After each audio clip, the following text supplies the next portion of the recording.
চলো তোমাদের সব থেকে ইজি ওয়েতে বটল আর গ্লাস আঁকানো শিখাই।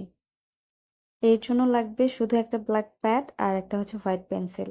যদি তোমাদের হাতের কাছে ব্ল্যাক প্যাডটা না থাকে তাহলে তোমরা সাদা কাগজে ব্ল্যাক করে নিতে পারো পুরোটা, তারপরে হোয়াইট পেন্সিল দিয়ে করতে পারো। আর হোয়াইট পেন্সিল না থাকলে হোয়াইট কালার রং তো থাকবেই, সেটা ইউজ করতে পারো। তো আমি ঠিক যেইভাবে আঁকিয়েছি তোমরা ঠিক সেটা ফলো করলেই এরকম একটা গ্লাস আঁকাতে পারবা আর বটল আঁকাতে পারবা।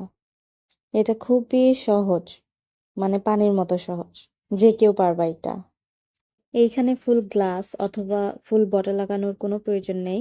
জাস্ট যেই সাইডটা আলো পড়বে সেই সাইডটা তোমরা হোয়াইট কালার দিয়ে আঁকাই ফেলবা, তাহলে এটা হয়ে যাবে। তো কেমন লাগলো আমার এই স্কেচটা? আই হোপ তোমাদের ভালো লাগবে। যদি ভালো লাগে তাহলে আমার আইডিটা ফলো দিয়ে রাখবা আর নতুন নতুন আপডেট পাওয়ার জন্য। সো আল্লাহ হাফেজ।